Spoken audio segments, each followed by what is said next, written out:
Имаме добра вест која што сакаме да ја соопштиме особено на гостиварчани.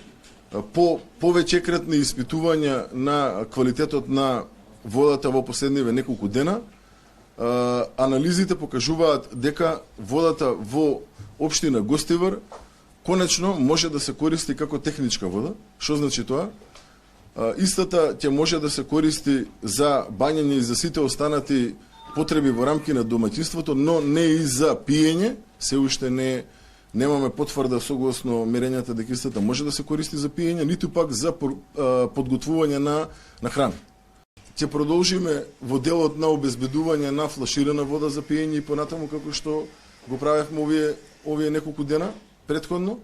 Во координација сме со општината во делот на сето она кое што треба да се превземе и понатаму. Сакам лично да изразам огромна благодарност првично на гостивачани за нивното разбирање, потоа на сите експерти и луѓе кои што беа вклучени на терен, како што се луѓето од јавното предпријатие Водовод од Скопје, тие се тие кои што ги превземаа сите оние професионални активности во делот на хиперхлорирање, поставување на апаратура какво што требаше да биде поставена за да дојдеме до во оваа фаза техничка вода за употреба, а се надевам за брзо ќе ја известиме јавноста точно кога и повторно да дојдеме до вода за пиење. Неколку денови постојано бевме на терен во општина Гостивар со тоа што екипите земаа примероци од 6 локации во градот Гостивар од краен потрошувач.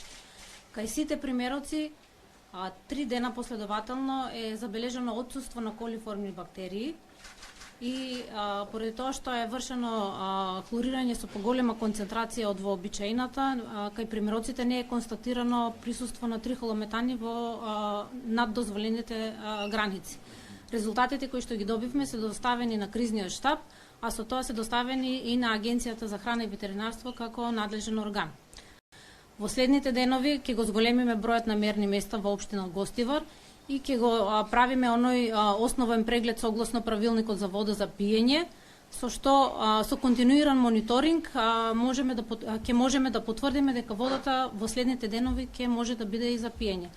Веднаш по појавата дека и водата во Крушевскиот водовод не е исправна, веднаш зборува со градоначалникот, при тоа бев информиран дека поради прекина електрична енергија најмногу еден час не работел хлорниот инструмент, односно немало хлорирање на водата, така што случајот во Крушево ни оддалеку не е сличен она што се случуваше во Гостивар.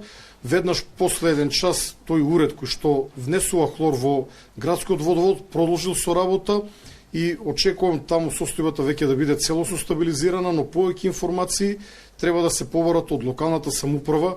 Повторувам, немаме ниту појава на луѓе кои што се жалат на здравствени симптоми и воопшто не треба да се споредуваат овие два случаи.